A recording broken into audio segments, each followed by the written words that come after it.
When you plug your iPad into your computer and you open iTunes, you'll be able to see some information about your iPad, what's on there, as well as the option to sync different amounts of information from your computer onto your iPad.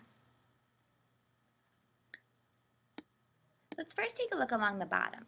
This is showing you how much space is already being taken up on your iPad. There's also a sync button down here, which you're going to push when you made all the changes you want and you want those changes to go onto your iPad. So the first, it shows you the amount of space you have on your iPad and the percentage of your battery and the capacity. You get to decide where you want to back up, which we'll talk about in a different movie.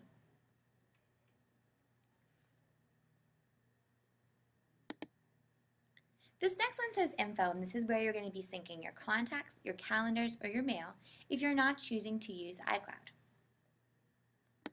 The next panel is apps. This shows you all the apps that you've purchased with your Apple ID. The ones that say install are not on this iPad. The ones that say remove are on this iPad. You can move icons around to different pages in this preview over here. So if we take a look at my page 2, where this flashcardlet is, I can move that onto page 3. And there it is. So where did all these apps come from? Well, there's two different places that you could purchase apps or download free apps. The first is on your computer. You go into iTunes. On your computer, the iTunes Store is going to allow you to purchase apps as well as music, movies, TV shows, and ebooks. On your iPad, you're going to go to the App Store to purchase apps, the iTunes icon for purchasing movies, music, and TV shows, the newsstand icon for magazines and newspapers, and iBooks for purchasing ebooks.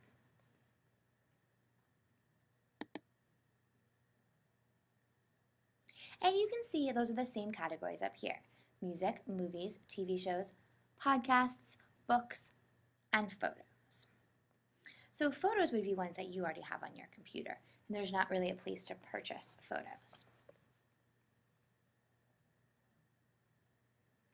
I'm going to call your attention to this button right here that says automatically sync new apps.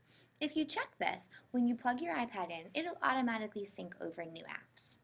There's another way to do this on your iPad as well, where you can set it up for automatic downloads. This search bar here will allow you to search through the apps that you've purchased. And over here you can also sort in different ways: by name, by category, by date, by size, or by kind. When you're sorting by kind, you're going to see iPhone, iPod Touch, and iPad apps, or just iPhone apps or just iPad apps in different categories.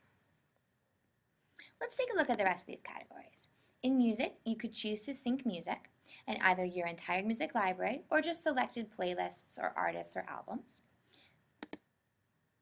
Same thing for movies. It'll show you all the movies that you currently have in your iTunes library, and you can choose to sync all of them or just a few. This will show you how you can sync your TV shows, podcasts that you have on your computer, and books that you've downloaded on your computer. Photos will allow you to sync photos that you already have on your computer. And you can choose all photos or just selected albums or events. If you click on this iPad, you'll be able to see a list of the music, movies, TV shows, and books that you have on this iPad. If you've made any changes, you want to hit apply, and then you'd hit sync. So now it's syncing the iPad, and it'll go through those steps. So let's take a look and see how it moved those apps around. So now you can see I got rid of that iTunes icon here and put it onto my third page, as well as it moved my flashcardlet app over.